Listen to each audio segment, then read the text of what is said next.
place to answer the second question, because you as a practitioner deliver education, and you actually cater, your school system caters to the different socioeconomic classes. So I think you can speak to how you deliver education to sort of those who are more capable of paying for better education versus those who struggle to. So I guess the question for you then is, what do you think about the way that education is delivered in Pakistan? And if you were to propose 3 changes to delivery, 3 kind of action items in the way we need to change it, what might those be? Assalamu alaikum everyone, my name is Hassan. Education in Pakistan is very linear. It needs to be multidimensional, it needs to be multifaceted, it needs to be immersive, it needs to be experiential. I can list down a lot of pointers with respect to the changes it requires, but in my personal opinion, the top 3 would be I think training and development for teachers and continuing professional development, access to resources, be it digital resources, be it textbooks, and secondly, innovation in terms of the pedagogies and the curriculum which we follow through.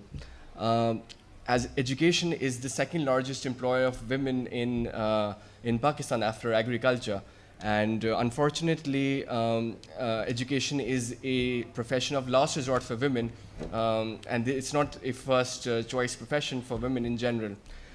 Universities are not producing, first of all, we don't have enough universities in Pakistan, and if we do have universities, the graduates which they are producing are not well equipped or well learned enough to educate students who will be growing and raising themselves. So we need teacher training, we need continuous professional development. The Sindh government has taken a brilliant initiative in terms of launching teacher licensing. They're just finalized all of these laws. We need to ensure that. In terms of access to resources, I think 95% of schools in Pakistan lack essential services. They don't have ICT laboratories, they don't have science labs, they don't have libraries. I don't think even like a top tier school in Pakistan doesn't even compare to a mid-level school in the Western developing nations, right? So we need to make sure that we are giving good education material to students, giving them access to all of these digital resources and textbooks and everything. And lastly, we need innovation in our curriculum. Obviously, we need to integrate it and bring it in line to the 21st century requirements. And we need to build upon our curriculum and pedagogies. Great. Thank you very much. Before I think we go further into talking about inclusion and equality and the ways we can really scale those in the education system, I do want to talk about our achievements, and I did find some. Bear with me as I share some statistics. I know they tend to get boring, but in a 2020 statistical study by Acer, which looked, for example, at 13 countries, I think, in South Asia and beyond, I can't name them right now, Pakistan came second after Bangladesh in our capacity in foundational skills. So in each of those countries, they go to one district and they check children's capacities for foundational skills. I'm not too sure how they're described, but they align with the Sustainable Development Goals. So 77% of children in class 4 to 6 had a good set of foundational numeracy skills. 95% of children in class 7 to 8 had better foundational literacy and numeracy skills than these other countries. And I'd like to think that means that we're doing some things right, and I want to touch upon those both in the public sector or in the wider education system. What are we seeing that you would scale? It's quite right that our students do outperform other students. They're relatively very good at STEM subjects, especially science and mathematics, and are doctors, engineers, and revered throughout the world. I think the credit goes to the private schools mostly because they are the ones who are carrying the burden of education in a country which spends less than 2% of its GDP on education. And I think lots of civil society members are doing a wonderful job, like the Citizens Foundation, which is giving education to underprivileged students, right? And I think the talent, the pool we have, the number of children, the brilliant people who have, the brilliant people of Pakistan, the talented people who have less resources, but despite of that, they're moving towards and they're doing wonders. That is something which is very commendable, and we need to improve access. We need to make sure that it's being scaled up through education, and that's the only way. So I think just to sum it up, what you're saying is you're not sure if we're doing anything right in the system, but what you're saying is there are champions in the country that are, in spite of the circumstances. Thank you so much. So I think I want to, at this point, though I have more questions, just pull out the few tensions that we already have that I think are worth debating. One is it worries us that we have an elite private school system, and we don't have equality in our education system, and yet it is our elite private school system that tends more often than not to create the champions that then go out and try and make a difference where government systems aren't functioning to deliver something. Not all, but many, and become champions, after going through an elite school system. I guess a second tension that you're saying is, yes, we are capable of setting really good standards, but then when the national system can't deliver to those standards, what do you then do? You have these amazing standards that indicate, yes, we are capable, we should reach them, we want to set internationally comparable, robust standards. Our education system is not going to be able to match it. So, what do we do? And I think the third, Hassan, which you raised, which I think is a really important one, and Anjum echoes, is, and I think what you said was really interesting, so teaching is sort of the second, you said, most popular profession for women. Oh, yes. In a country where there is a fair amount of difficulty in building a livelihood, and this is considered a viable livelihood for women, even culturally. You would think that there would be more interest and resources in upskilling women, in women being able to upskill each other, in somehow, even if this is going to be a gendered profession, given it's a culturally acceptable one, that there would be investment in it because it's a good livelihood.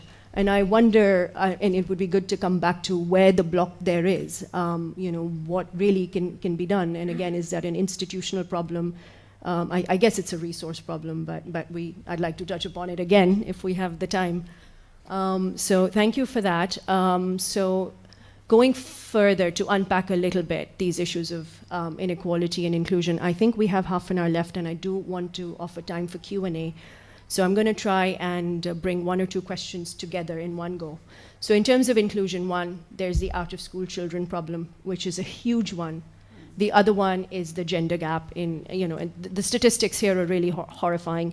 In Balochistan, 81% of women have not completed primary school. 81% is horrifying, compared to 52% of men, which is also not great, but, and 75% of women have never been able to attend school at all. 75% of women in Balochistan. And there are just gender disparities across the country. I guess I'll start with gender, and then maybe we can bring into that the out-of-school children question, though they are, I understand, a bit different in the way they need to be dealt with.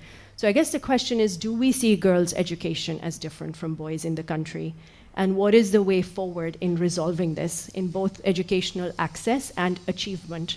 And again, maybe what I'd like is to have two recommendations on the gender element, like if there were two things you would change. I'm sorry, I know it's just to give us a sort of push us to have some solutions rather than... So as educationists, obviously we do not discriminate between genders. In fact, I'm a very proponent of inclusive, diverse education. In fact, we should mainstream transgenders as well to bring them in the field. They have a large community which are marginalized, right? Yeah. And unfortunately, we live in a country which has lots of cultural issues, religious issues, and that needs to be tackled. We live in a country where they don't talk about the substance which Malala is talking about. Rather, we try to find conspiracy theories. We live in a country where the abortion rate for female fetus is higher than in... So we live in a country, these are all ground realities.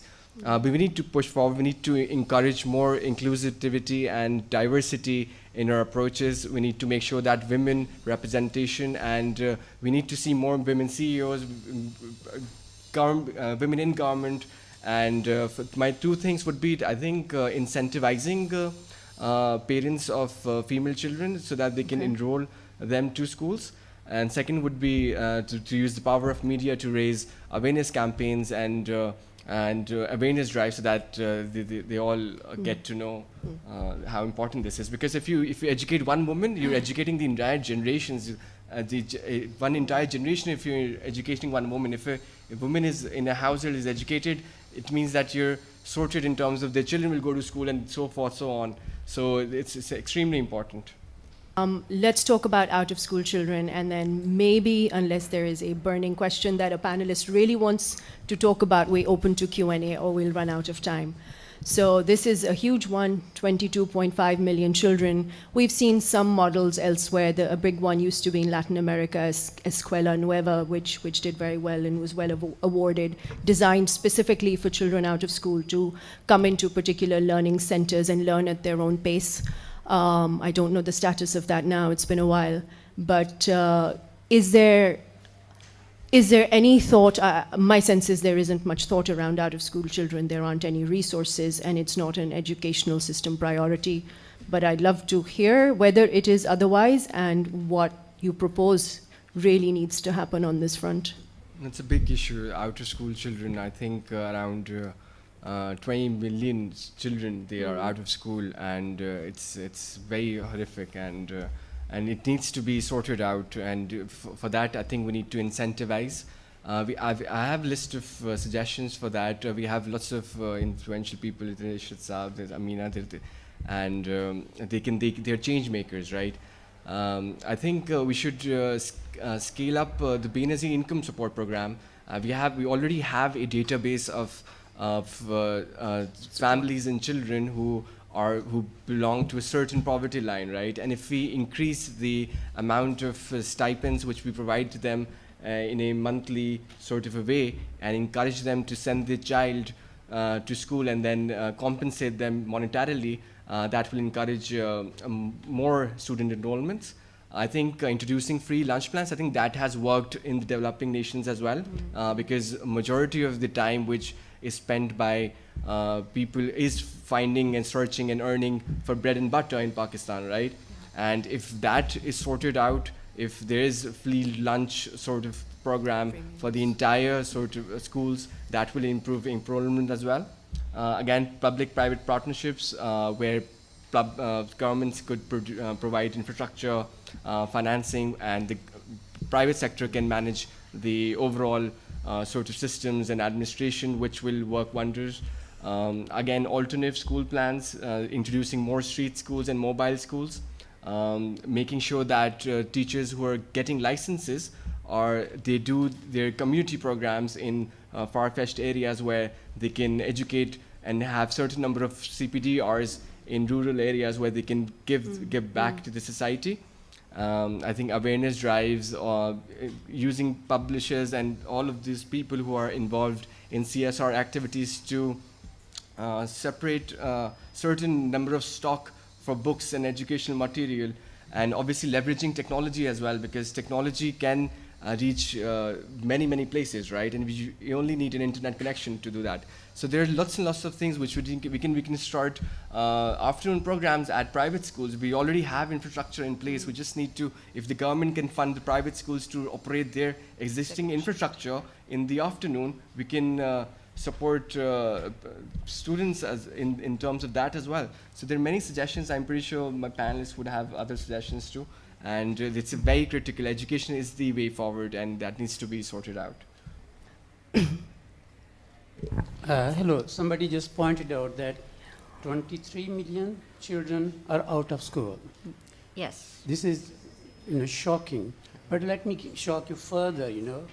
Somebody in Oxford did a DPhil in education, and she found out that in places like Balochistan, children still share takhti. Those who don't know takhti, Yes. We don't know. The resource problem. Share takhti. Yeah. Somebody did research in Oxford. So I just want to make a couple of points. I mean, you're talking about inclusivity. Look, at one end of the spectrum you have Lums and Aga Khan, and the other end of the spectrum you have children, who have to share takhtis. Just imagine that, the gap here. Now the second thing, I think in Pakistan, 2% of the elite class is running the country. They include chief justice, judges, bankers, even in the running the government. I do acknowledge, I've been in this country for a long time. I know in David Cameron's cabinet, 60-70% were Oxbridge people, mostly Oxford, because he went to, college in Oxford. So I think we got to really be very honest. I went to Government College Lahore. In my days, let me tell you, Government College had the whole cross-section of the society. Now what I see in Pakistan, well, we celebrate Lams, we celebrate Aga Khan. I was living in GC. We had the same floor, son of a governor, the son of a peasant, and it was just based on merit. I made it to Oxford and Cambridge, not just for my DPhil. I have worked in both university, Oxbridge. I could tell you, one of the problems I think Dr. Ishta should also address, we spend so much time on our education, HEC, but the quality of the scientists we're producing, when they go back, they work on very expensive equipments here. When they go back, there's no equipments. And let me tell you, research is a very fast-moving field. If you're in the West, when you do doctorate, the beginning of your research career. For Pakistanis, it's the end of the research career. You just get the title doctor, Dr. Saab, Dr. Saab. I think we're wasting our resources. And let's not celebrate that, our graduates make it to the West. Are we producing these bright people, exporting out? There's no compensation. What a shame. We are losing a very expensive commodity, and we are proud of this. Thank you. I'm so sorry. The panelists will be outside. There are more questions. Please speak to them. I'm going to give 2 minutes to address these and close, unfortunately. I think we do have to be out of this room in a couple of minutes. So how would you like us to? Oh, it's time. Okay, so I think a closing comment by each panelist, and we'll take 2, trying to address some of the points raised. Okay, so you asked what is the way out. I think, again, Pakistan needs to raise up its GDP allocation towards education, but that's very far-fetched given the amount of debt we are in right now. Obviously, we cannot fulfill... We can, of course, use military expenditure in education, and that is, I think, that will revolutionize the education landscape. I think currently private schools they need to be supported by the government. And I'm not talking about elite private schools, right? So I'm running Happy Palace grammar schools. These are grammar schools which cater to middle income parents with a fee structure of around £30 a month, as compared to other elite private schools which are catering to parents who pay £100 a month, or somewhere around that. I think they need to give us some sort of tax reliefs. They need to provide us certain lands, because we're here to deliver education, right? I'm a Cambridge graduate as well. I studied over here. I chose willingly to go back to Pakistan and serve the country. We're facing a lot of brain drain going on. There are lots of good people who are moving out of the country. We need to make sure that we incentivize the schools. We provide them, give them a conducive environment, give them land at cheaper rates so that we can build schools, give us tax breaks and tax relief, so that the only thing which is keeping Pakistan at bay in terms of education is the private schools, right? And we need to be supported, and this needs to go out to different areas of the government and all the people in the civil societies, and they need to support us in order for us to expand and give further access to children in terms of education.